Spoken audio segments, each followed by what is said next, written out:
Hello, fellow writers. I'm Lewis. That over there is Tolkien, and you have found the Scripturient Society.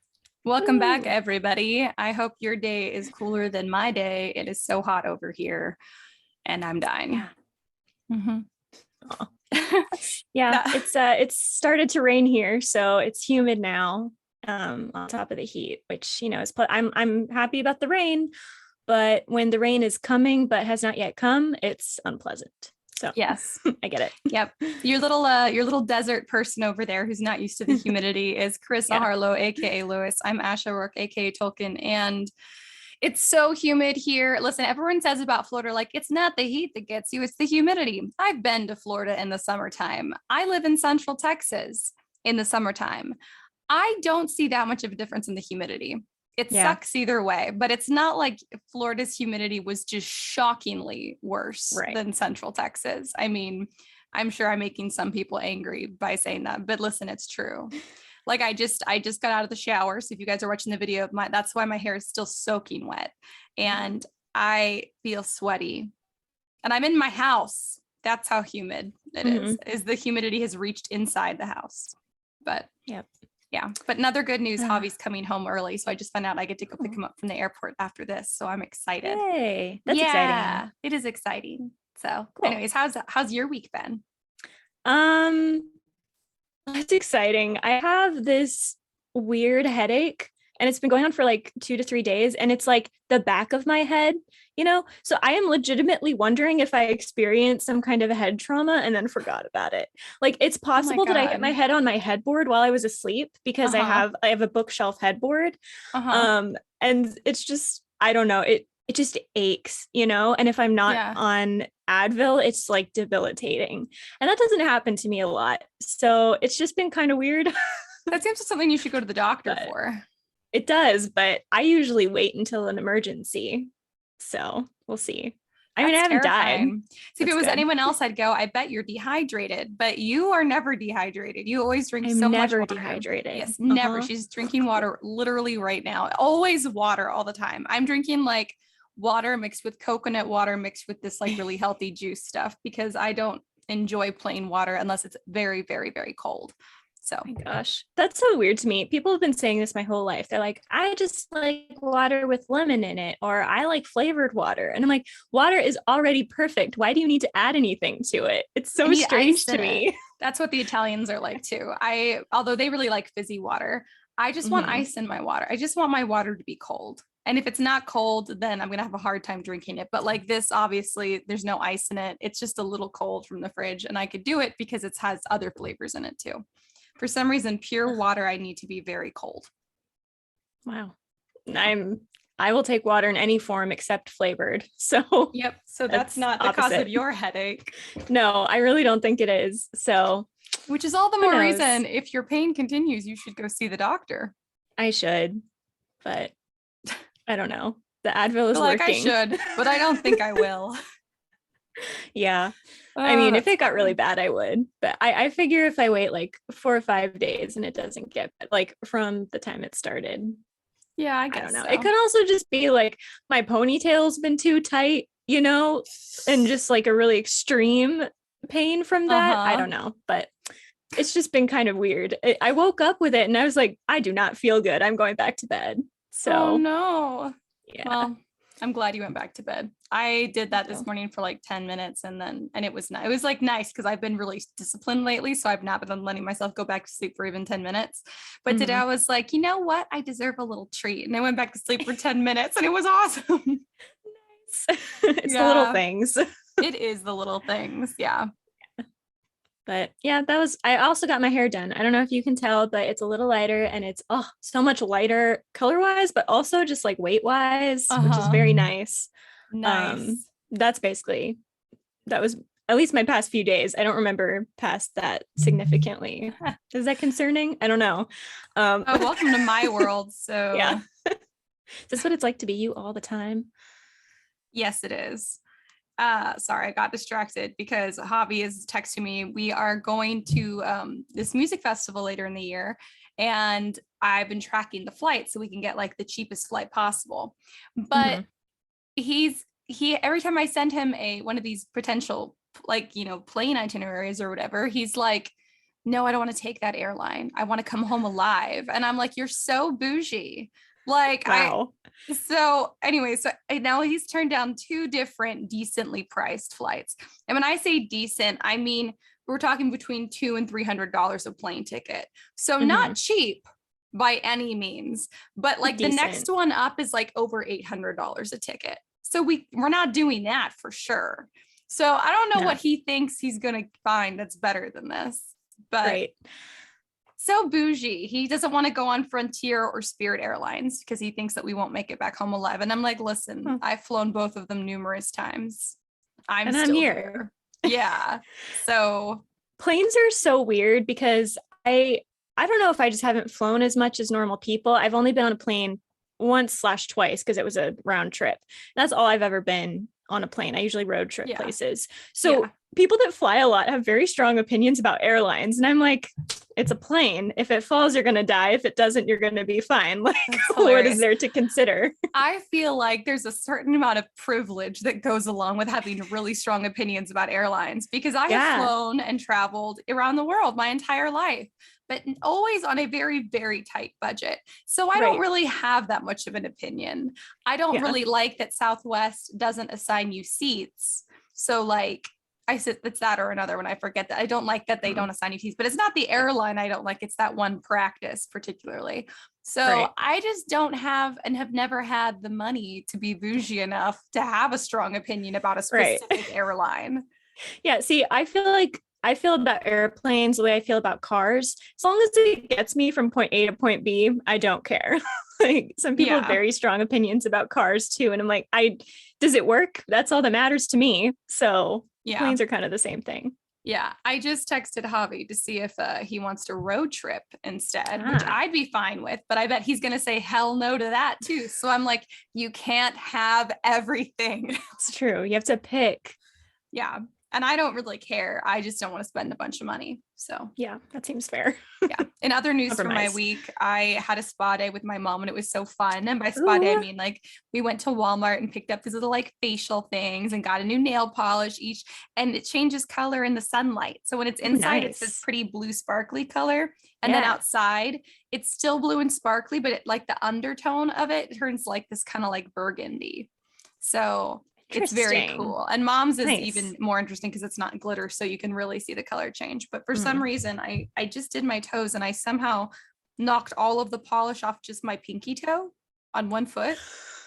Interesting. I have no idea how. So anyways, I brought this with me to the recording desk because I am going to paint the one toenail because I don't want to forget and then not paint that one toenail. Javi's going to come home and be like, what's with that one weird toenail? I mean, he's probably would he really notice?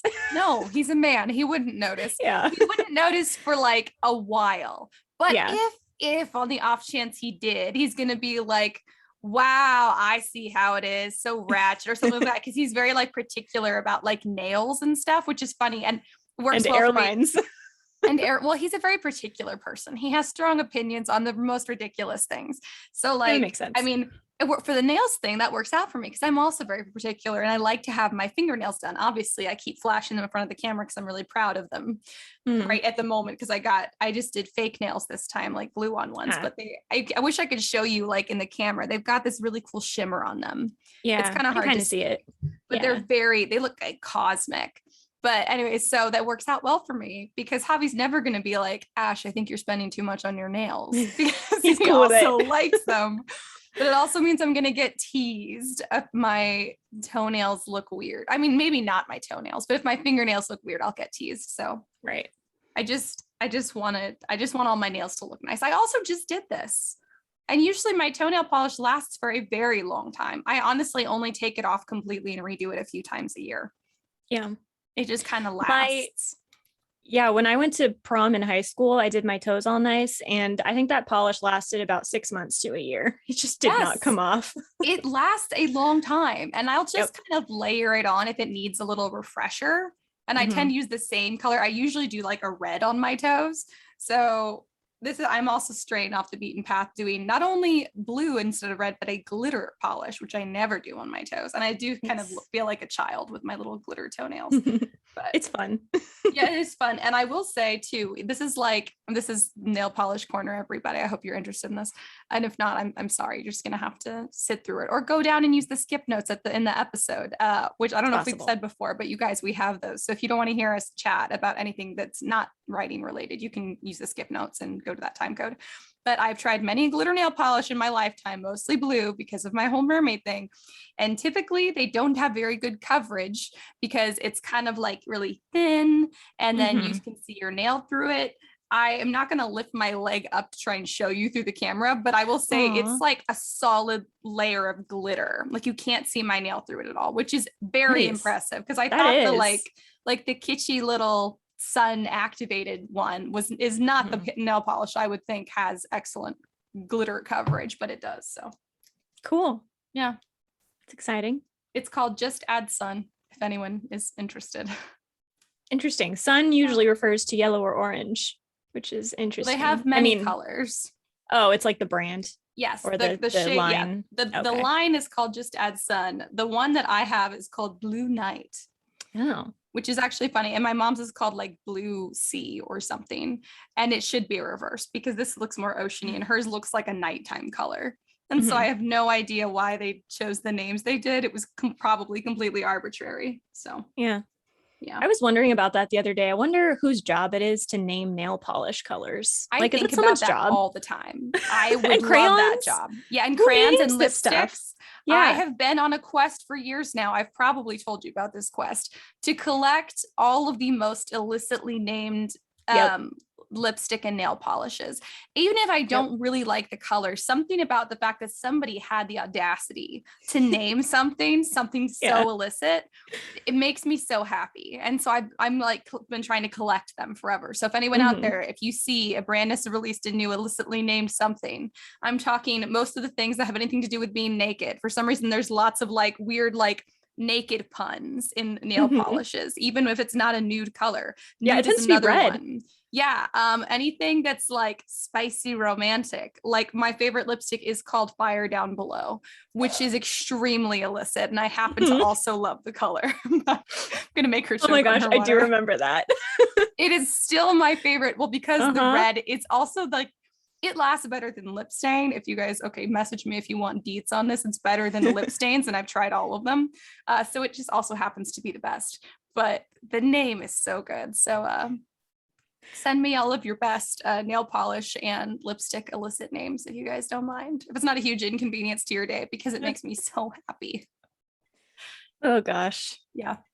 But anyways, yeah. Sorry. No, you're good. What? Do you have any book recs this week? No. I'll tell you a small story. There's no book rec, but I think I have finally come to terms with the fact that I'm not going to meet my Goodreads goal this year because I set it too high. Yeah. And I've decided to let July go.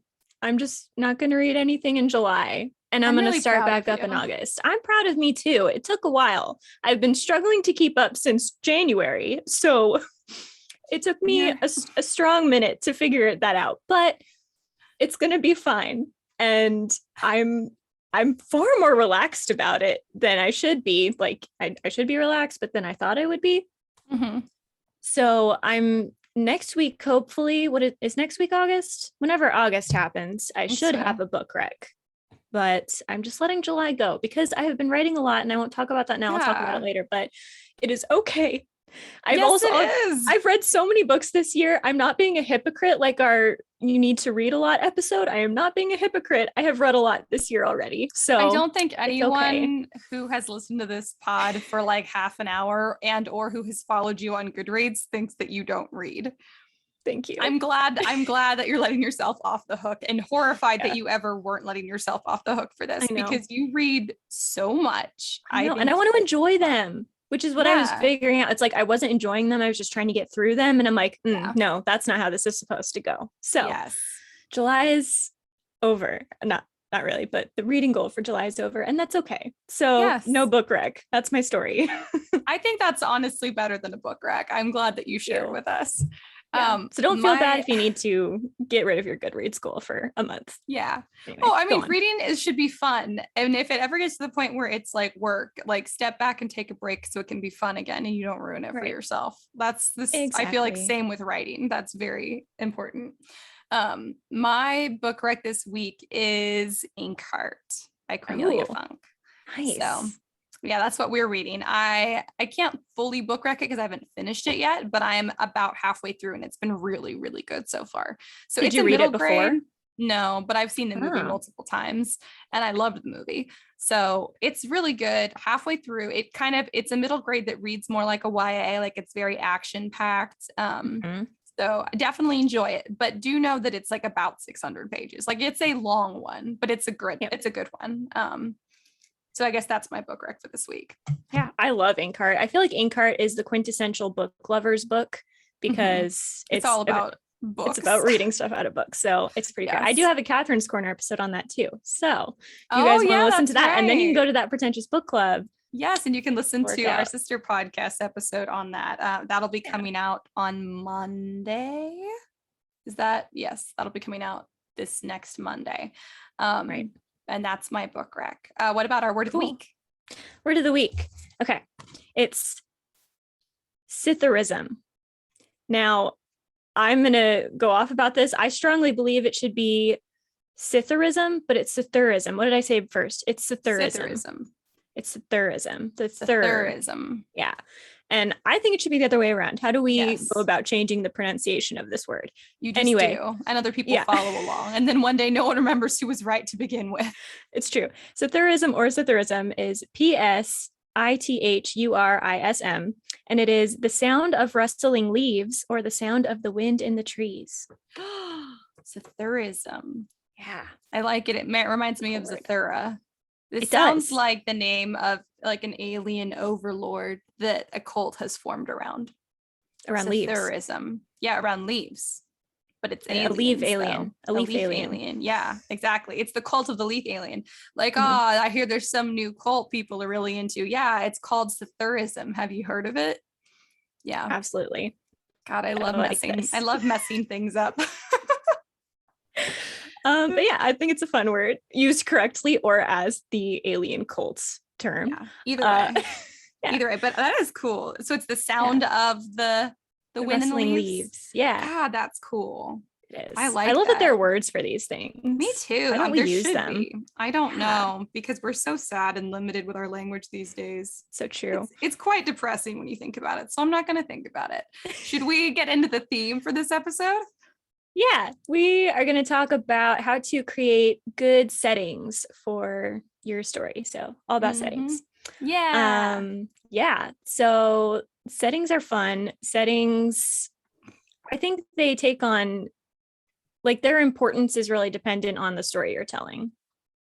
So it's important to keep in mind, considering I'm about to go off all about settings, and it's going to depend on your story. But yeah. Do you have anything you want to say up front? I mean, obviously I feel like a lot of our advice for this episode will be more relevant to you if you're writing like a fantasy, because that tends to be more of the stuff that we write, fantasy or science fiction, something with a much more like much different setting. If your story is set in a kind of the same world that we live in now, it's like contemporary or even urban fantasy, it's not your setting necessarily. You do want to take care to explore your setting and communicate your setting, but it's not really inventing a new setting. So it's right. Equal importance, but a very different approach to doing it. So a lot of what we're going to say might not be as useful if you're doing contemporary, but it is still important.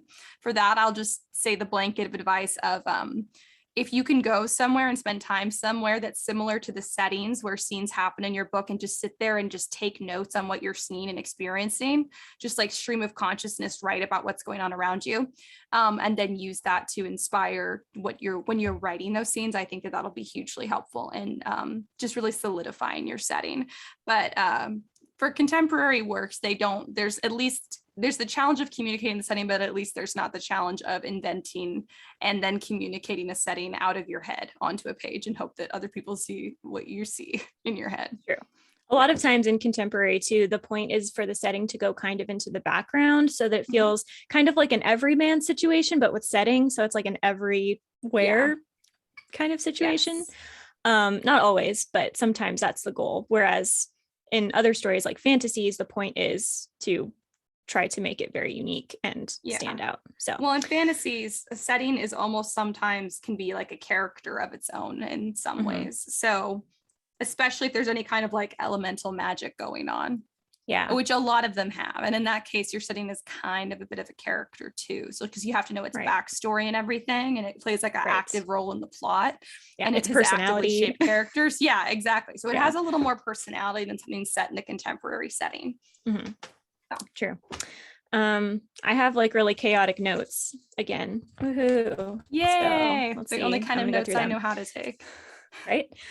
So I guess my first point is that you want to create a setting that's going to reflect your plot and themes. And so you want to make sure that whatever setting you are choosing is good for the plot and the theme you're about to communicate. So, like, for Yeah. example, if you have a setting in which the characters have to constantly fight against it, like if it's a survival situation or some kind of elemental magic that is like against them in some way, that is inherently going to be the focus of your plot and theme. So, if you don't want that to be the focus, you can't have an environment that is too harsh. Yeah. If you want the environment to kind of backdrop, to be important, it's going to be most contemporaries, then you need to focus less on it. Like we were kind of saying already, you just want it to be kind of an everywhere type of situation where Yeah. there's enough detail to place people, but not enough that it becomes a character. And if you have an environment in which you're going to be doing like a lot of traveling or a quest, there's like a lot of different locations and setting, that's also inherently going to be the plot focus. So if you want your setting to really make sense in the story you're creating or in the world you're creating, it has to match up with your plot and theme. Don't try to write a survival story in a really friendly environment. I mean, Yeah. I guess you could. I guess that's a strategy, but I don't know how interesting that would be. And you don't want to try to create, like a backdrop situation for a quest, because part of the meaning of a quest is that you get to see different places and that's going to play a role in the story. So you Right. want to make sure that you're matching up your setting with the direction you see the plot going. um yeah, so that's kind Yeah. of my first point. um I agree. I mean, I think another thing about setting is it can be easy to think of setting as like world building alone, but I think setting also is it's like seasons, it's sensations. So don't just think about, well, like, is it a forest? Is it an ocean? Are there castles? Are there whatever? Like, think about what in this area of this part of the world that I've created in my head, what do the different seasons look like? What do the different seasons smell like? What season are we in? Can I choose a season that's representative of what's going on in the story? It supports the theme some way. Like, you can really, right. if you use that type of intentionality to inform the choices you make for setting, it's just going to draw your story together in such a vivid way, and Mhm. it's such a stronger way than it would have otherwise. So you just don't want setting to kind of feel like an afterthought, and I feel like in a lot of books, even books that I love, it can kind of feel like an afterthought. But if Yeah. you incorporate it actively from the start and make intentional choices, it doesn't have to feel that way. It can feel, I mean, it just, when setting is done well, it just absorbs the reader into the book, just like nothing Right. else can. Yeah, I agree. A good example of that is Snow Like Ashes. Did you ever read those? The No. first book was called Snow Like Ashes. Okay, so I'm gonna forget particular details, but I think there are 7 kingdoms, and 4 of them are based on the seasons. So like the Mm-hmm. summer kingdom is really hot all the time and dry, and the Ooh. winter kingdom is always snowing and stuff. And it really does play into the personalities of the characters. So like the Uh-huh. people from winter tend to be a certain personality type and so on. And so that's a way that setting really plays into it, kind of according with, the plot and the characters and the theme and everything. And that's why I think it's important to kind of try to understand upfront what your theme is going to be, or at least what topics you want to explore, because then you can make your setting something that will add to that instead of Yeah. taking it away. So if you have a system like that, to set your story and your characters in winter instead of summer, because Yeah. you're going a certain direction with that. Yeah. And I also think a good rule of thumb is that if your setting is going to be a part of your story, like if it's the backdrop, that's fine. You don't have to do anything with that. But if it's going to be like a sci-fi or a fantasy world, the setting should be creating conflict and support for the characters. It shouldn't really be all on one side or the other. Like a small town is a good thing and a bad thing. There are going to be positives and negatives as well as big cities.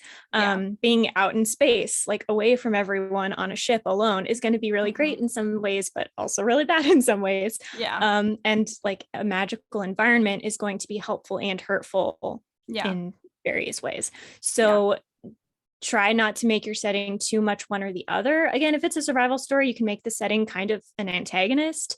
And if it's, not supposed to be a really big deal, then you don't have to give it too many negatives. But realistically, kind of like when we talk about characters having positive and negative traits, so will a setting. So I think it can be kind of important to make sure that you're to create a realistic setting, particularly when you're making one up. That's going to be part of how you do that, is to make it a mixed bag. I agree. And something else you said reminded me of this. Setting isn't just the place, it's also the time. So like if your story takes place in 1800s, the 1800s is part of your setting. So just a quick note about that. I remember that being really mind-blowing when I learned that in I don't know, middle school. So I was like, oh, that's what that is. So it's a lot of factors. So it is the sensations and the actual environment that you're in, but it's also culture kind of plays into it. Culture can be a little more of a world building detail as opposed to setting, but they're closely related. They're very closely and then related, time, of course. And the time span of the story. So and I think it's easy to think, it's just easy to just assume that when you're thinking about and planning your setting that it's on like this really huge scale. But I was just thinking about like Harry Potter. Yes, like it's set in, like a time period like ours in the real world, but kind of, but there's like the separate, like, stuff like where magic happens, like the separate kind of places where magic also happens. But like most of it happens in Hogwarts for the first couple books.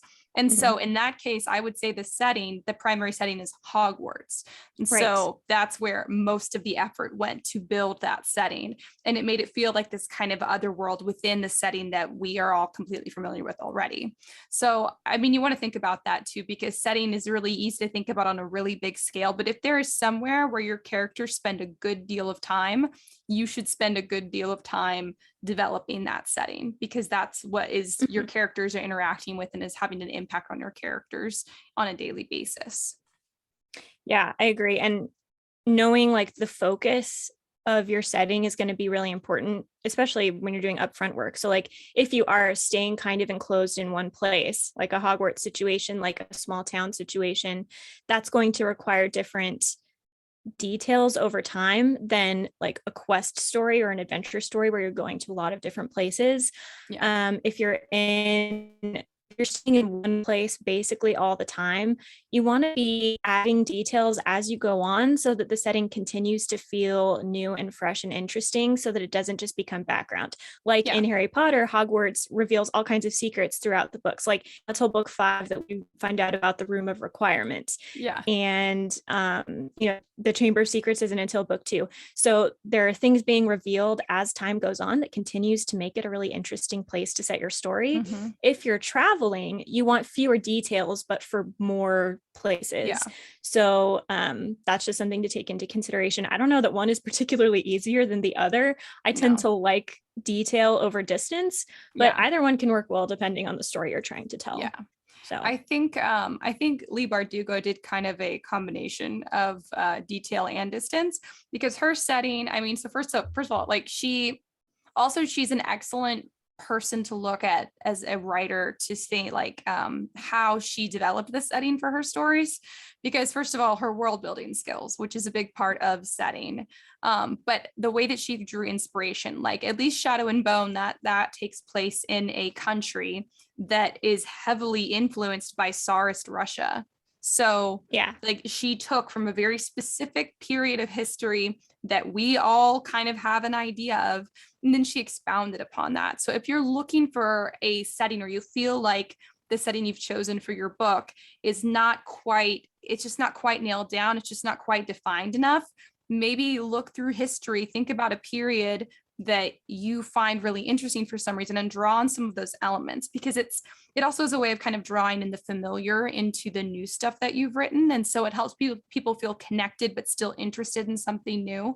And I mean, Verdugo did it masterfully, and she ended up doing that in a way with a lot of the different countries that she created. You can see inspiration from all kinds of cultures around the world that she used to inform the decisions she made for each of those individual settings, which you see more of in the books in the Six of Crows series as they all go on. But I think that if you're ever stuck for something, I mean, that's like just like a classic approach to look at, just to look through history and see what did I find interesting and what can I reshape. Yeah. And I think sometimes telling people that can sound like a cop-out, but it's not, because readers can really easily understand and kind of glom onto that. So and it can be harder in some ways to do that well, because then you have to do research and everything. But if you take inspiration, readers are going to notice those connections, and it'll just be an extra detail that makes them really invested. That was definitely the first thing I noticed about Shadow and Bone when I saw the map.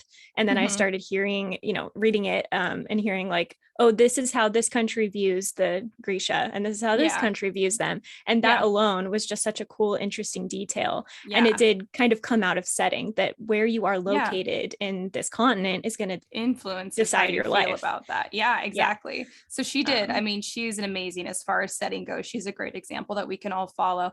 But I mean, just because she went for, at least with Ravka, she went for like a closer interpretation of Tsarist Russia that she kind of took over. You can literally just start with like the seed of some historical event or culture and go from there, or some historical setting, and just take it, plant a little seed, and then use that and just come up with your own idea. So it doesn't even have to feel like you're just kind of reusing this period of history. Although nothing about Leigh Bardugo's world didn't feel original. So I don't think that's much of a concern, really. I think that what often happens is our fantasy settings are too broad and they're too unrelatable. So bringing it back to something that people can recognize a few of the elements of, I just don't think can hurt really at all. But you could do it as much or as little as you want. You can use just a little seed, just a little drop of it, or you can do more like what Leigh Bardugo did, where she took some really just straight parallels right out of it and stuck it into her setting. Yeah, I agree. I think having a good idea of your scope, kind of like you said, they tend to be too broad. Having a good idea of your scope is a good idea. If you know it's going to be a longer series, maybe you need to have a bigger country, maybe not. It depends. You just need to have those details to kind of fill in the space so that the setting doesn't come to feel, I don't know. Small. Yeah, too small, too unimportant, too last year. Yeah, I think especially if you're going to do like a spin-offs in the same universe of your story, then you want a bigger world, because up until more so recently, that's become more of a practice, which has been wonderful to see. But previously, I think that spin-off series tend to kind of fall flat. They tended to fall kind of flat because it kind of felt like we'd already explored whatever setting the first set of books was written, and we'd already explored that setting pretty thoroughly. We were already familiar with all of it. So there was nothing really new about the setting. But if you expand your world, either if you plan to expand it because you know you want to do spinoffs, or if you decide you want to do spinoffs and then you expand it specifically for the spinoff, I think that that's a much better approach, because you need new settings. Like you should also, like, if you're doing a series, your reader should learn more and more about that setting as you go through, and have a really good idea of it by the last book in the series. So it naturally doesn't give you a lot of places to go if you try and do a spinoff as far as new information goes, unless you expand the world. So if you're planning to do spinoffs, or you think you might in the future, it definitely can't hurt to draw out like a world map, do a little bit of brainstorming for what other kind of settings you might want to use in your next book or your next series or whatever, just so that you have space for it if you decide to. That's what I've been doing lately. Am I necessarily going to? No. So I haven't done like a ton of world building for those, but I want to have the opportunity to. So I set up this story basically with kind of like an open border map at the edge. So if I want to add on to it, I can, and it'll make sense, but it'll be a new setting, but it'll be connected to the old story. And I think that I love that that's become more commonplace for authors to do. It makes me so happy. I know. I love that. Yeah. I think too with that, you want to I think I already said this, but I think I'm going to go into a different point after I say it. You want to have a sense of distance in your story and like where your setting is located within that world. So for some story, it's going to be more or less important. So like take Middle Earth, right? In Lord of the Rings, it's really just like Earth, but if it was totally different, like I think the assumption is like it is planet Earth, but if it had been, if it had formed completely differently. Yes. Something like Nevernight by Jay Kristoff, that takes place on a different planet, but as though that is where the human species developed. You can have other stories where it's kind of like it is planet Earth, but the continents are different, or maybe it's planet Earth as it is, but they're all named different things and they experience a different culture. Or you could just have like, there are portal stories where you don't really know where they go, but you know where they Chronicles are kind of in relation. Narnia is a portal story. I mean, we know that they go to Narnia, but that one as well, because we get to see these other countries within Narnia, basically beyond the wardrobe or whatever, as the series goes on. So C.S. Lewis definitely did that. So even though you get that touch of the familiar that you like, you get so much new stuff, like so many like new lands to explore. Nothing feels like tried and boring. Exactly. And I think it can be good to give readers kind of a sense of where you are located. This is also true in urban fantasies and contemporary stories. Even if you're going to make some place up, like I'm thinking about Stars Hollow and Gilmore Girls, right? That doesn't actually exist, but we get a sense of like, oh, it's in Connecticut. So we kind of understand how the weather is supposed to work. We kind of understand how people think there. If you're in an urban fantasy, a lot of urban fantasies take place in New York, probably because it's such a big city. And that's great. There's nothing wrong with that because it gives readers a sense of, I already understand what's going on. I already have a certain sense of where we are and how things work. And that can be really good. And if your story is going to be bigger and farther from that, like a Middle Earth type of story, I still think there should be some kind of orienting for the reader about where they are, that you acknowledge like, oh, this is Middle Earth. The fact that it's called Middle Earth kind of gives us an idea. The fact that in Narnia you go through a portal, you kind of get the idea, okay, the real world exists, but we're not there anymore. We're in somewhere totally different. Somewhere different. Yeah. And I think that can be really helpful when it comes to exploring different settings, because then you have a lot of freedom to do whatever you want with it. Portal fantasies are great that way. And if they are going to be on a different planet on a different version of this planet, you have a lot of freedom to change things the way that you want that will make it better for your story. The closer you are to reality, the more limited you are. But that's when going deeper can be really good and really interesting.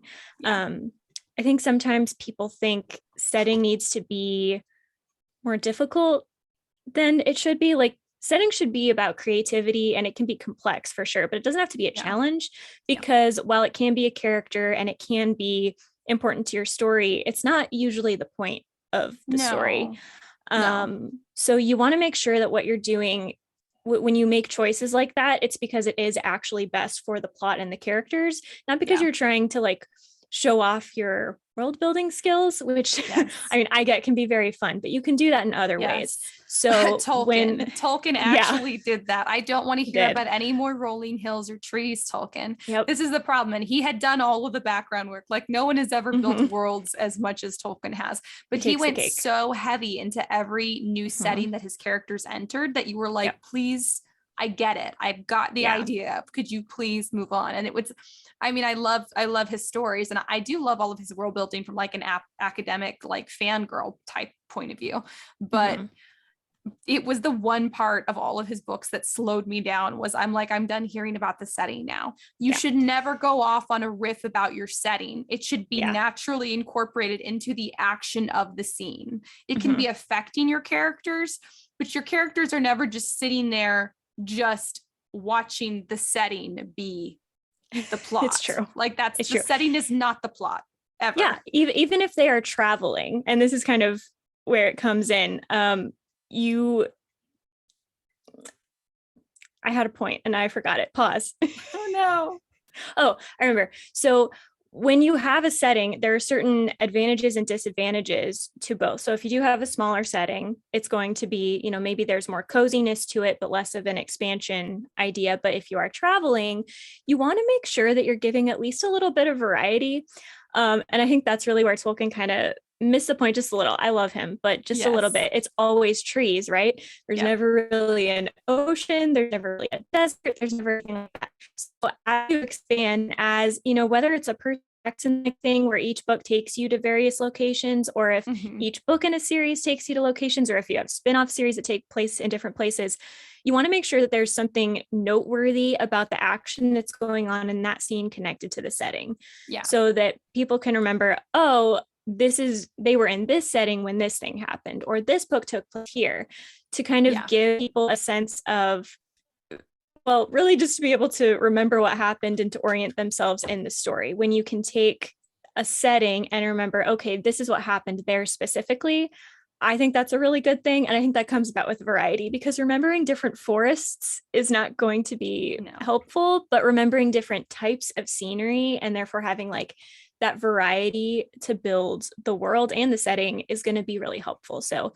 if you are going to travel a lot, I would suggest making the travel more diverse than just one type of scenery. Obviously, they Yeah. have to travel really far to get to a new type of environment, because Mhm. forests exist miles and miles around, oceans Yes. exist miles and miles around. Yeah.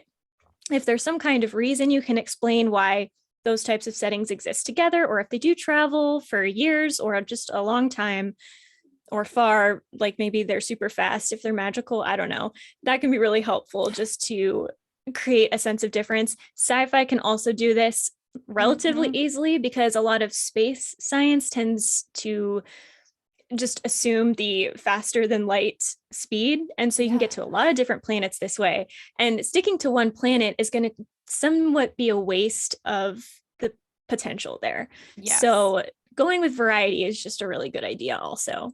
I It's not agree. necessary. You can stay somewhere small. That has its benefits too, because then it creates a really strong sense of nostalgia and coziness, like with Harry Potter and a lot Yeah. of contemporaries. Yeah. But if you're going to travel, travel far.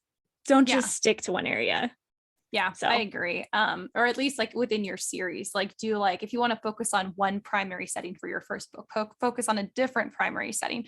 And I think mhm. that on all the series that I've really enjoyed, that has been one of the biggest like differentiating factors between books, is that each book takes place in a very different setting. Like the Shadow Mhm. and Bone series, everything that happens, the setting is very They move. different in each of the Yeah. books. They move, and they do return to some of the same places in each book, but the setting where the majority of the action happens in the book is different in each book.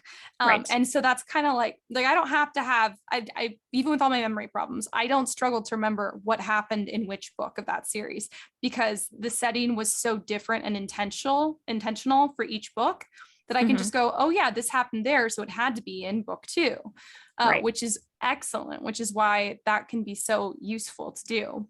Um, I think it's also worth noting that we're mostly talking about like primary setting here, but there's Mhm. you'll have secondary settings too, like somewhere that your characters return to a lot, like within the story. Like maybe there's a coffee shop they go to a lot. That's a secondary setting. Your actual setting is whatever world that coffee shop exists in, basically, and what the Right. season is, and what the historical period is. All of that stuff makes up your primary setting. And then if Mhm. they go somewhere a lot, like in Friends, the setting is New Yeah. York, obviously in like the 90s, but then a secondary setting they go to all the time is the coffee shop, Right. and or their different apartments. So there's a couple different secondary settings, and they have very unique vibes, each one of them. Mhm. So you can have those too, and you want to make those choices intentionally. I think also if you don't want to build as broad of a world, if you just don't see a need for it, then that can also be a way to change things up. Because if you are going to stay in the same world, if you introduce new settings in your new books, even if you're within the same primary setting, if you introduce new secondary settings, I think that's great. And I think urban fantasy does that a lot as well, which is Mhm. like one of the best ways that they can do it. Otherwise, it can feel kind of stale, like we've already learned everything. So, Right. just like knowing the difference between the two. You don't have to come up, if you're doing like an urban fantasy or a contemporary, you don't have to have a brand new primary setting for every book, but you do want at least a good few brand new secondary settings. Yes. Yeah. Because the setting is like where things are happening, and that's just going to add different challenges and strategies and Yeah. benefits to every scene. So like if there's a war, or if it's something like the Shadowhunters books where they are fighting demons in various places, the setting alone can provide differences in the battles. Like that alone can just be the game changer for, different kinds of skills are going to be more useful. If you're in a closed environment, if you're in an open environment, if you're in a place where they're like normal humans that aren't supposed to know about you versus being in a place where everyone knows about it. Those are setting details. And if you just change those up, every couple scenes, every couple books, whatever, that is going to continue to make your books exciting, even if the general tone is remaining the same. So, it's very true. I think a really popular secondary setting is like boarding schools, the boarding school setting, which is good because it's always a little different because it depends on the primary setting. If is it in England, is it in America, what's the time period, and that all of that affects the secondary setting. But even within that, the different boarding schools can be so different, and that's a pretty popular secondary setting. But again, the kids shouldn't stay there the whole time through the whole every book in the series, because that would be boring. So you can return to it, but then you have to develop more within that primary setting. But that's a popular one that I always enjoy. I don't think I've ever not enjoyed that setting. It's so true. It just works. I guess technically you could have a workplace be a setting too, somewhere that people spend a lot of time. Like that could be a secondary setting if that's relevant to your story. Most of our stories don't revolve around people working, because who wants to escape to that? That's normal everyday life. But cozy mysteries kind of do that. They'll do that if you work in a library or a bookshop, and they never leave the small little town. That setting stays the same, but that's a very specific genre specific rule, and it's not exactly the most popular genre. It's just one of the weird genre rules. But okay, so now I'm going to talk about how to write setting, specifically. So the problem with setting is, so I assume you've heard of this. We'll see. The white room syndrome. That is. I vaguely know what you're talking about. So if you guys don't know what it is, it's when you describe action and character and everything else before you describe the setting. So readers have a really difficult time picturing where all of this is taking place. So I'm not saying that setting should be the first detail you mention, although I think that can be a really good strategy. That tends to be where I go. But you want to make sure that you're giving as many setting details as early on as possible. And this is a really common piece of advice. You don't want people to find out 5 pages into the chapter that it's nighttime, or, 2 chapters into the book that they're in New York. You want them to know that right away, as upfront as possible. And that doesn't mean that you have to have a lot of details. You really shouldn't go Tolkien and just expound on the setting. But you should be placing enough details that either you are hinting at where they are, like that it's the real world or that it's a fantasy world, often enough that readers have some kind of sense of where they are. Are they inside? Are they outside? Are they in an existing city, a small town, whatever, or are they in a new land? And all of that can be done just like you said, with sensations and little details, like what season is it? You can describe the temperature. You can describe if they're on some kind of a mission, are they passing a building? That's really important. And you want to do that every time the setting changes, but you also want to try to do that as much as possible throughout the scene. You don't want to get 20 pages into something with no setting description, because then it becomes really difficult to imagine where people are. Because if people are just running around in a white room, whatever they're doing, that's still kind of boring and isn't going to keep people's attention. So just a reminder, really practically on the writing level, you probably want to make sure that you're sprinkling in setting details every couple paragraphs or so, just little ones. It doesn't have, if you're doing dialogue back and forth, you don't have to worry about it there. But if there's action going on, or a character is thinking through things or whatever, you want to make sure that you're still placing them somewhere so that it doesn't become really difficult to imagine the scene. You want readers to be able to imagine the scene. And setting, I agree. I don't know if that's the most important part, but maybe it is, because that's really important. The foundation. It's like drawing a painting. You need some kind of a background. So it's particularly important if you're introducing a new setting, or you're introducing if you're starting a book, it's the beginning of a chapter, or you're introducing a new setting, is when you need to be intentional about including details.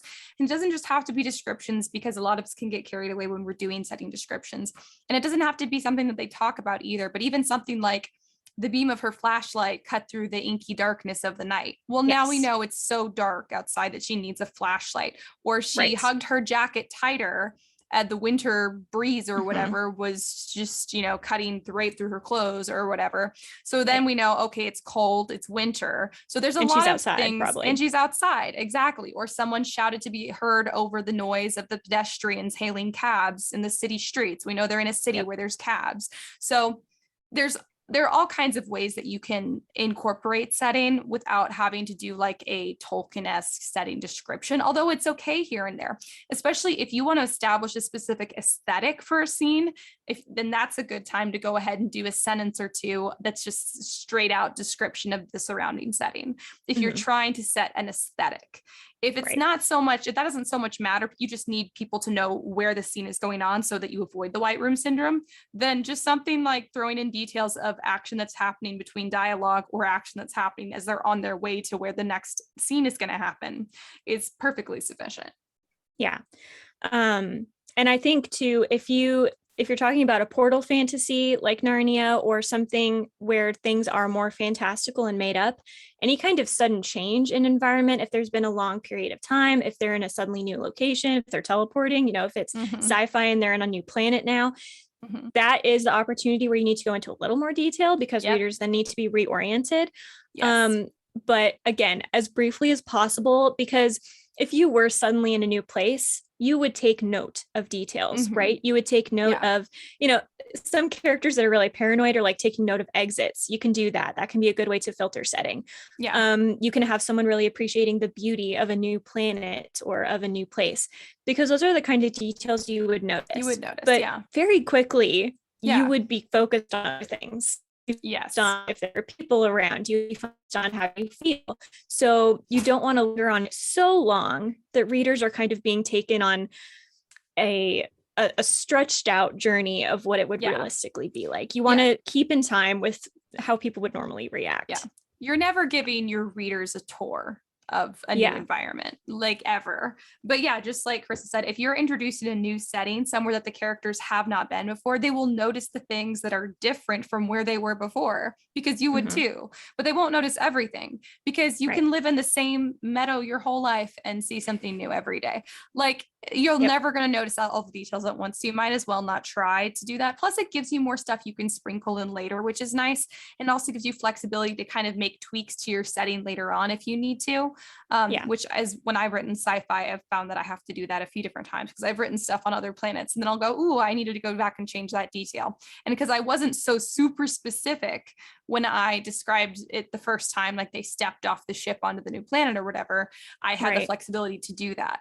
Did I still have probably a couple paragraphs straight of like just reacting to this new and seeing this new environment that they've never seen before? Yeah, because you would.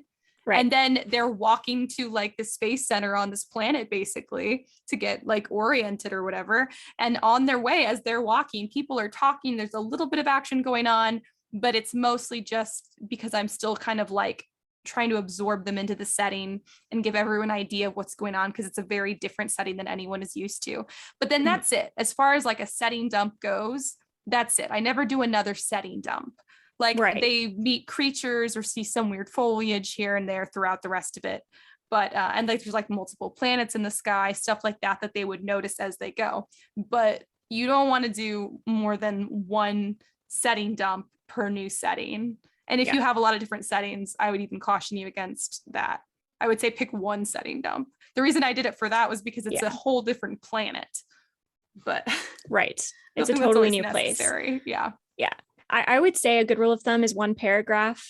And again, not like a super long paragraph, but a medium-sized paragraph is usually good. And it should be triggered by something. So like I said, if someone is new there, that's a trigger. If someone has met someone new and that person notices something, now that other character can think, oh, I've never noticed that before. And they might take note of things. It should be triggered by something. Maybe the weather changed, it could be something small, but sprinkling details throughout is great, but you don't want to do like that setting dump constantly, even if you're changing settings, because even if you are traveling, the setting shouldn't be changing super suddenly multiple No, times. I mean, I guess it's no, possible you have a story like that, but probably not. Even in it's sci-fi, pretty they kind of know unlikely. where they're going. Yeah, In fantasy, they usually have to travel like by yeah, foot. So it's probably going to be a subtle change, and you can note that. And talking about setting details can be a good way to show time passing, which is a yeah. strategy you can use. But again, you don't want to linger on it too long because then it gets boring. Setting details are probably the most boring when talked about for too long. Yeah, So you just want I to make sure you're agree. not doing that. I agree. I think you also need to think about when you're introducing setting, when you decide, do you have an opportunity to go to do like a full paragraph of setting information here, or do you need to just incorporate it as you go? Depends on how busy your character is in the moment. It drives me crazy when Yes. characters are like running from a gunfight or something, and then all of a sudden we get all of this Mm-hmm. information about the setting. You're not noticing the Yeah. setting like that if you are Right. running. However, if it is like a cool, breezy morning. She's sitting on the patio with a cup of coffee or hot chocolate or something, and no one else has woken up yet. The birds are just barely chirping. Okay, she's not busy right now. So she's going to notice a lot more about her setting, and you're going to have an interesting opportunity to establish an aesthetic in the moment.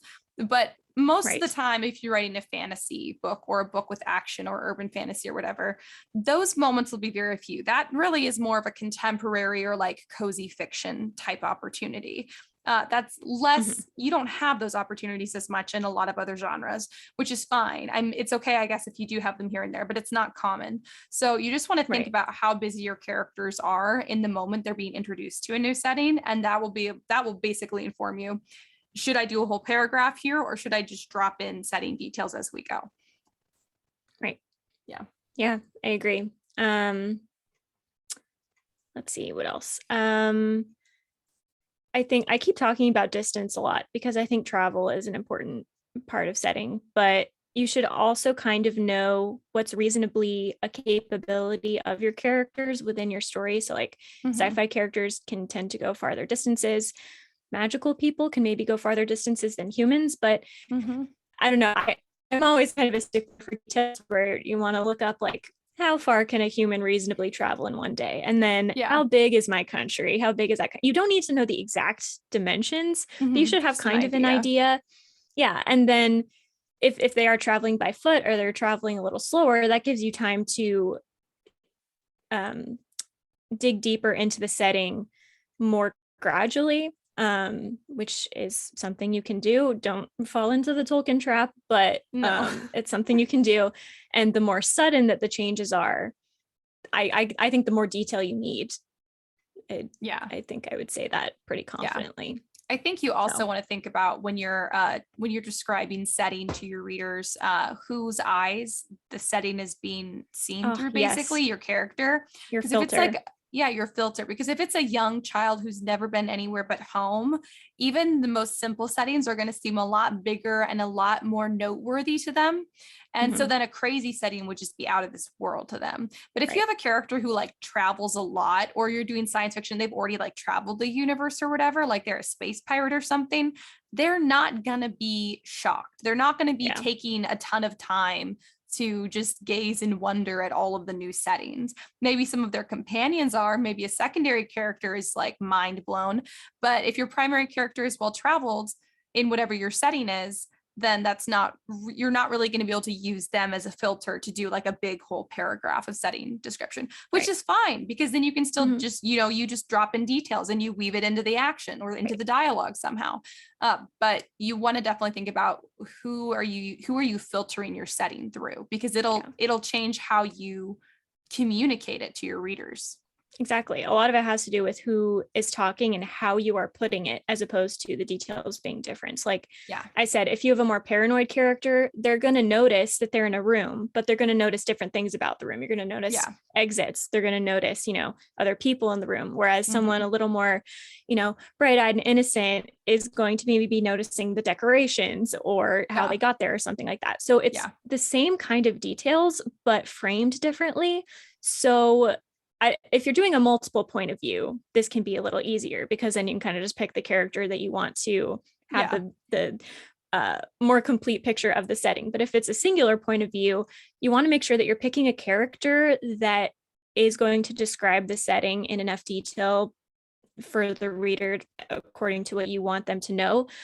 This is why a lot of times it's really useful for so many reasons to have a character thrown into a world they've known nothing about. This is, you know, it happens in Harry Potter, it happens in City of Bones, it happens in Percy Jackson, all of the big ones really, because then you get to filter all of these details that the readers don't know through a character that would reasonably need to learn those details. Yeah, just like your reader needs to. So right. But you can have something like Hunger Games where the character has lived there their whole life and they're still being exposed to new things, right? When Katniss goes to the Capitol, she knew it was kind of bad in certain ways. They had a lot of wealth, but she didn't really know how to put a visual to that. And so she, you know, learns that kind of stuff. She sees the buildings, she sees, you know, all of the outfits and all that kind of stuff. The buildings are more the setting, but you can still filter things through a character that knows a lot. It's just going to filter differently. Yeah, exactly. So you just want to know like how you want to filter it too. And also, I mean, it changes the tone of the story too. If your character is well-traveled and has been everywhere and nothing surprises them, you may still be able to communicate a really interesting setting, but it's going to have a more jaded tone. Your story just is going to have a more jaded tone. And if that's what you're going for, that's totally fine. But if you want more of like a whimsical or awestruck kind of vibe, then you want a character who is either younger or hasn't traveled at all. A character that has some kind of, you know, background that would lead them to not be jaded, to have not seen a lot of things. So you just have to think about what the tone you want. I think setting, we haven't really talked about it much this episode, but I do think that setting plays a lot into the tone of a book, what setting you choose. Yeah. And you can use setting details to set tone. This is actually a good point.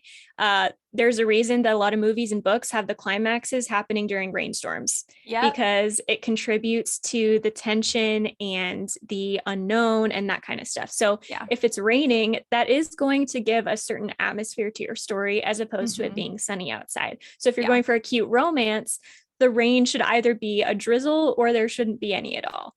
If you're going for an intense battle scene, it should maybe at least be overcast or super hot. If the sun is out, it's not a pleasant heat, something like that to kind of indicate what the characters are feeling in an external way. That is something that setting can do. You don't have to do that 100% of the time, because sometimes it's just raining when good things happen and it's pleasantly sunny when bad things happen. But that can be a really good tool for you to just indicate to the reader, something is about to happen. It started raining, or something good is about to happen. It stopped raining, something like that. If it's cold, if it's warm, those are going to give the reader different expectations about what's about to happen. And you can subvert those or use them. So it's definitely useful for shifting between tones and different scenes. But I mean, also for like, if you want your book to be more fun and whimsical, like in tone, like you don't want it to really feel like a serious book, then you're probably not going to choose a rainstorm, or you might not set it in like a really rainy climate. Like if I was getting, like Twilight has kind of this like ominous, moody vibe. It's set in the Pacific Northwest. Guess what it does there? Rain all the time. But basically, So that the setting makes a lot of sense for the overall tone of the story. And then some days it's sunny and it's like the sweet, fun things when they're in the meadow. So like, and then on like a smaller level, it's also used for tone shift. They're still using climate for tone shift. But like the book I'm writing right now, it has like a moodier, kind of darker tone to it. The word death is in the title of this book, and it's set in a place that's kind of inspired by the poison gardens at Blarney Castle in Ireland. And I have the story set right before winter is going to hit. And so it's vibe like, established. So the vibe is fully established. So that alone, the setting alone I picked for this story sets the tone in a way that I couldn't communicate in no other way. Like if you want your readers to know that like something, this stuff is going to happen, it's really serious, then you're going to have a more serious feeling setting. Like a fun, bright, sun loving at the beach kind of vibe is just not gonna, you can't do the same kind of story in that setting. You just can't. True. Yeah. Yeah. And that's something to think about if you're making up a setting. What is the weather like? You should pick the weather. I mean, it needs to make a little bit of sense. You shouldn't have it be like super mild in a desert. Deserts tend to be extremes, but you can pick the weather to kind of amplify the tone you're going for in general. Yeah. So the plot, Yeah. the theme, the characters, how are they feeling? What are they going to do? You can use the weather to indicate that, the Yeah. season to indicate that, all Yeah. of that. Exactly. So. I think that climate and geography and topography are all important elements of setting that each of them can really affect the overall tone of your story. And of course, it also, is world building, and also is part of, different settings offer different opportunities to your characters to see and experience different things. But I do think that climate, geography, topography are all important. And I think sometimes they get overlooked, but it impacts all of us in our everyday life wherever we live. Like if We're you just so live used to somewhere it. we're just used to it. But if you live somewhere with a bunch of hills, you probably don't like driving a standard gear shift vehicle up those, because I hated that. It's awful. If you live somewhere that's really rainy, you probably know not to take the curves really fast because you will slide off the road, which has also happened to me, which is terrifying. If you live somewhere super hot, where you guys get floods, like you guys know how to deal with floods down there, because when you have floods, they get kind of wild because of the topography of where you're at. So that's the kind of stuff like your characters would just live with every day. But if you have characters who are going to a new place, that's stuff that they would notice. And so that can also affect the tone of it. If somebody lives in the desert and every day is like laborious, then you've set the tone. The tone is probably going to be something kind of intense going on. Yeah. Something harsh. Exactly. If you pick a really rainy setting, it's going to be something moody or gloomy. Like that's the general tone. And it's not like really a hard and fast rule, but it plays so much into tone that you do want to really understand what the climate or the topography or whatever of your setting that you've picked, how it affects the tone, because it does hugely, possibly more so on like a large scale than any other single element of your story. Yep. I always think about the Pirates of the Caribbean movies. I think it's the first one. I don't remember, when those two funny guys whose names I never know, it starts raining and one of them looks up and says, "Oh, great, on top of everything else, now it's raining." And I just think of that. Like, that's kind of, you want it to feel inevitable how the weather is playing out based on what's going on in the story. And so that was like a fourth wall break. You don't need to do that in your story necessarily. Fourth wall breaks are really hit or miss, but just giving that kind of inevitability to the weather is, I think, a good goal. I agree. I totally agree. Yeah. I guess a couple, I don't know, do you have anything else? I have a couple just like last minute tips. Not I.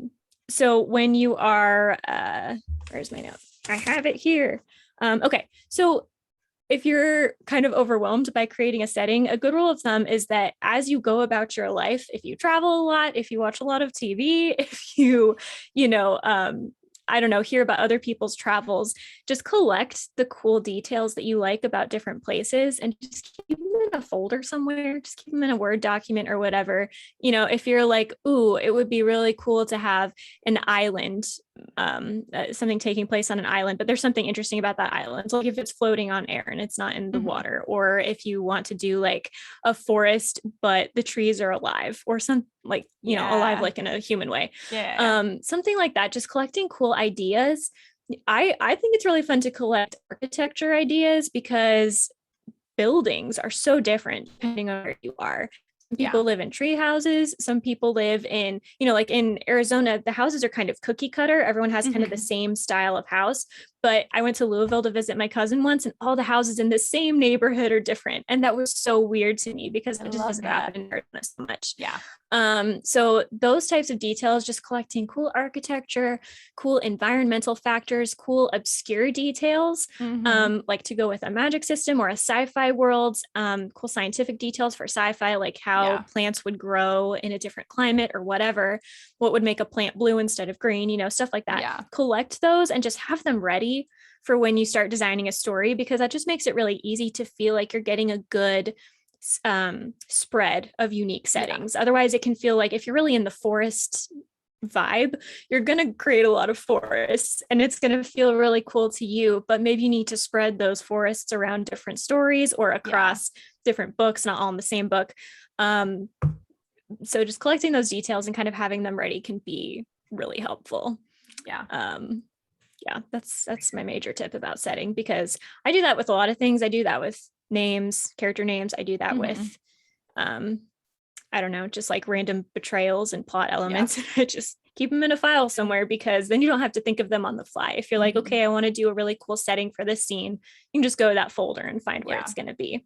Yeah, I do that with so scents and sounds a lot. Like the suburban neighborhood I grew up in North Texas growing up, I always remembered when people would mow their lawns, you could smell gasoline because it's the grass is basically dead. Like we couldn't all afford to keep our lawns watered, but grass still grows enough that you have to mow it. But because there's like no water to wash away the smell of gasoline in the summer, everything smells like gasoline and grass clippings. Like that's what it smells like on the really hot days. And so that's like something I always noticed, and I've always remembered and kept in my back pocket. And I'm just waiting for a time I can use it. So scents and smells also of specific settings are really important to take note of, because that's a really easy detail to drop in there that gives a very specific vibe right away when you're trying to build a setting. And it's brief, and it's going to be unique probably. I mean, there are a lot of people are going to know that and experience that, but when you're writing a book, the more unique details that you can add, the better, because it's going to give your readers a really strong like memory sense and connection with what's going on specifically in your book. It's going to help them differentiate from other books they've read. Just little details like that. It can be scent, it can be smell, it can be taste, it can be it doesn't have to be sight and sound. It can be all of them. But just having little details like that and just collect that, watch the Discovery Channel, watch weird YouTube videos that you don't think you're going to like, but they might have cool setting details. There are cool islands, places that rotate. There's an island somewhere that moves. And I'm like, gosh, what a cool thing that someone could really turn into a book. So there are all kinds of weird things that just happen in real life. And if you just look for them, you can find them and you can incorporate them into sci-fi, fantasy, dystopia, even maybe a contemporary, because they do exist. You can set your contemporary books in weird, cool places, and that will add an element to your story that other contemporaries don't have. So I think there's just a lot. There's so much you can do with it, and it's so easy to go with the traditional. And like I said, it doesn't have to be a challenge, but you do want to be creative with it so that your book stands out. I mean, just noticing details like Karissa is saying and like storing them away for later will give a level of authenticity to your setting that other settings in other stories just don't have. So there's no way to manufacture authenticity except to take note of authentic moments that you've noticed in real life and settings or seen and written down to use later. It's so hard to come up with stuff like that just off the top of your head. It just doesn't ever feel authentic that way. So especially because you're really used to where you live, especially if you don't tend to travel a lot. You just have assumptions about the way things work because that's what you've always experienced. So if you can't travel, that's fine. Just watch it on TV or read books about it. But if you do travel, take note of the things that are different in other places. And talk to people who have been to places like the setting that you're setting your story in. Because like if somebody wanted to ask me about Italy, I can give them scents, I can give them sounds, I can give them common experiences, I can even give them the type of animals and flora and fauna that you see. Like I can give all kinds of details because I've been there, and they'll be authentic because I was authentically there. So don't be afraid to talk to people or reach out online to people who've been places. And especially locals, if what you want to give is like a local's impression of a place, do talk to locals who live in a setting like the one that you're describing.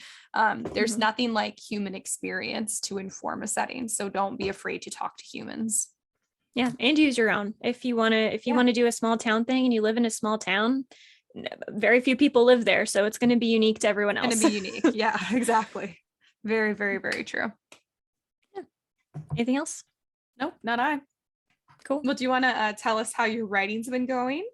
Yes, I do. I have an update. I finished my first draft of my Lord of the Flies remix, and I'm very excited. That was pretty fast.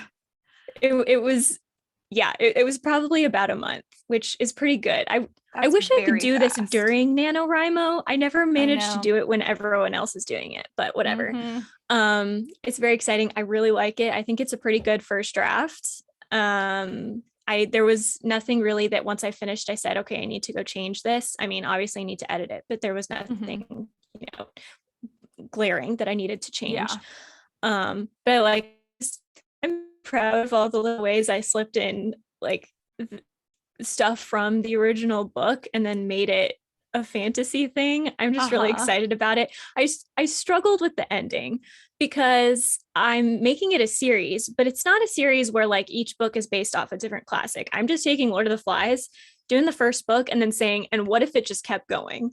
So Ooh, I like it's, that. yeah, I'm excited about it, but it does mean that the ending was really tough because this is something I need you to tell me when you eventually read the draft, because I, in one of the other episodes, I said if you're going to do a cliffhanger, you need to do it on the series arc, not the book arc. And I really do Yeah. believe this. But I was struggling. It's not even really a cliffhanger. It's just I was struggling to figure out where to end it. Like, did I conclude the plot of this book, or am I pushing it off? So Yeah. I kind of struggled with that a little bit because it was a little more ambiguous, because the ending of the original Lord of the Flies is so concrete, right? It's just Yeah. rescue has come, cut to black. Yeah. Yeah. But this one, that doesn't happen. So it's just I don't know. I came up with a couple things at the end. I had an outline and I came up with some things at the end and I'm like, oh, that's so much better. And so I put them in and it just pulled things from the beginning and it was just very fun. So I'm excited. I don't Nice. know what it's actually going to be like upon reread, Uh-huh. but I'm feeling good about it. Afterwards, I always hit kind of a low after I finish a book because then I'm like, what do I do now? Right. So I'm like, That's well, I could funny. read. And then I was like, no, reading doesn't sound fun. I'm just going to let July go. Then I was like, okay, I could go back and edit the book I wrote in January because it's rested for a Mhm. significant period of time. And I feel like Yeah. that one's probably going to be pretty good to query to agents. So I was like, I Yeah. could do that. Or I could just go straight into the second book in the series, which is what I'm doing, of course, because Uh-huh. that's the least practical choice. Um, but Nah, if you've got I, the inspiration for it, I say yeah, go gotta now when ride you've that got the out. inspiration. Yeah, you got to ride Exactly. that wave. It'll That's, it'll go away and then you can go work on yeah, something else. Yeah. it's so true. And I feel like, too, a lot of people are going to disagree with me on this, but I feel like for me, it's just better to write out the whole series before I really work on book one, because then I Mhm. know where it ends. Yeah. I don't really outline. I kind of plan a little bit, but I don't outline extensively. So I can't just plan out the books and then go back to book one. Yeah. I really like it when stuff from book five, like it pulled from book one, when there was clearly a plan from the beginning, like in Harry Potter, when the diary being destroyed in book two became a really big deal in book seven. I was like, this is the Uh-huh. coolest thing that has ever happened. So I Yeah. like details like that. And I have to write them out to know those details. Yeah. So I don't know if I'll write it's going to be 5 books, I think. I don't know if I'm going to write them all, but I might, because then I feel like I will have a really solid grasp of what needs to Mhm. happen in book one and what I need to hint at for the Yeah. later books to be really satisfying. Yeah. So that's where I'm at now. But book two is so hard compared to that one because there's no format. It's not Yeah. based on a book anymore. So it's just me. And that's what I'm used to. But Yeah. it's weird to start a sequel that way. Uh-huh. So it's just, I mean, I have a rough outline and it seems pretty good. And part of what I'm doing too is that these are going to be shorter than other books I've written, because I do think that sets me up for better chance of getting an agent, because debut authors are like supposed to have super long books. Yeah. And I don't think it's necessary for them to be longer. So it clocked out at about 82,000 words. And I think by the time I get editing done, it could be 75, which is really Yeah. good Yeah, that is for good. me, especially. But yeah, so that's all of my stuff. I'm excited about it. I also That's realized exciting. that, yeah, that like handwriting things in a notebook. I don't know if I talked about this before. I did it for this book, and I think that really Mhm. helped. I literally just wrote out my thought processes as I Mhm. was trying to fix plot holes and come up with things. It Uh-huh. was really helpful. I filled a whole notebook. I actually used the whole notebook, which was very Nice. cool. I love that. Um, yeah, and now I'm on a second one for the second book. So that's a tip. If you guys, writing things out by hand is shockingly helpful. Yes, it So is. I've always done it. I love it. I all that love to I love say, all my notebooks. yeah. So I'm pretty excited. I'm still at a point where I might choose to actually go back and edit that book again, because I haven't really started writing the Yeah. second book, but there's a strong possibility that's what I'm going to do. I also have a playlist for the book, and it's just in my head, and all the songs are kind of new to me. So I'm like, I should ride Uh-huh. this playlist also. You should. You should Yeah. absolutely. I like your I idea of also, finishing the whole series at once, and so you can I make sure know that it's that they're all like woven together so cool. Like there's it's no so other way good. to do that as effectively I just unless don't you're think there like a is. super crazy detailed outliner. But But then even you then, don't have the flexibility. You can't add things can't change later. things. No. So I just like it better doing it this way. Is it more work? Yes. Do I think it ultimately is better? Yes. I also, there is a song that I'm just going to tell you about. So do you know who Against the Current is? No. Okay, so they're a band and they have a song called Lullaby. And it's just basically my book. And I've been listening to it. But the other day when I finished writing the book and then I listened to this song, I was like, oh my gosh, this is the perfect song. Like nothing has ever matched it quite so well. So that was also really satisfying. If you guys would like to, an indicator of what my book, the vibe is kind of like, that's a good song to listen to. If you're curious. Also, I don't know if you can hear the dogs, but they are barking. Yes. Sorry. I hear them. They're cute. Yeah. But yeah, that's my update. Finished the book, started outlining book 2, found some cool songs. What is your update? My update is, so last time I said I was waiting for some of my nonfiction books to get here because I want to read them before I go back to finishing my rewrite of this book, because I feel like I have some ideas for the theme that were there the whole time, but I'm trying to strengthen them. And because I'm trying to transition this very real world theme into a fantasy world, setting. I just need to understand it even better so I can make the switch really authentic.